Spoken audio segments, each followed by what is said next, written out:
Fascist হাসিনার vote চুরির কারিগর হাবের প্রশাসক নিয়োগ পাওয়ার পর হতেই সুপরিকল্পিতভাবে একটি গোষ্ঠীকে হাবের ক্ষমতায় বসাতে তৎপর হয়ে ওঠে। গত ১৯ ফেব্রুয়ারি সরকারি এক আদেশে উক্ত দাউদুল ইসলামকে ওএসডি করা হয়।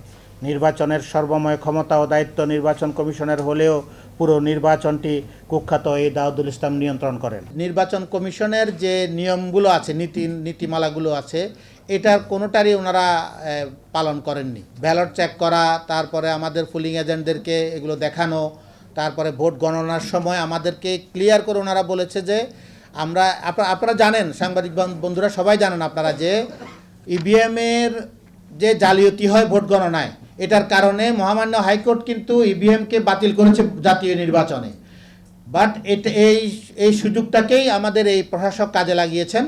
আমি মনে করি ইভিএমের মাধ্যমে উনি ভোট গণনার মধ্য দিয়ে এই ভোট আমরা যদি ফিজিক্যালি গুনতে যাই, তাহলে এখানে অনেক ডিফারেন্স তৈরি হবে বলে আমরা বিশ্বাস করি, মনে করি। ওনারা আপিলের শুনানিও করেন নাই, আমাদেরকে আপিলের কোনো সিদ্ধান্তও জানান নাই। বাট ওনারা ফলাফল ঘোষণা না দিয়ে, আংশিক ঘোষণা দিয়ে শুধুমাত্র কার্যকরী কমিটি এবং সামান্য কিছু আঞ্চলিক কমিটিকে তারা ক্ষমতা হস্তান্তর করে দিয়ে দিছে। ভোটগুলো পুনর্গণনার জন্য আমরা জোর দাবি জানাচ্ছি এবং সবার সামনে প্রয়োজনে সাংবাদিক ভাইয়েরাও থাকবেন, যাদের সবার সামনে আমরা ভোট গণনার জন্য আবেদন জানাচ্ছি।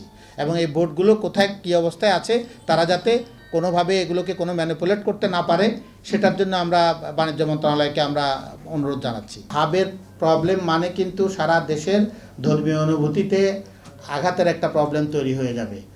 হাজিদেরকে ভালোভাবে হজ করানোর জন্য যে প্রক্রিয়া, এটা হাব করে থাকে। আপনারা এর আগে অনেকেই শুনে থাকবেন, অনেকেই জেনে থাকবেন যে কমিটি এসেছে, তাদের বক্তব্য আপনাদের জানা। আমরা ওইসব বিষয়ে যাচ্ছি না।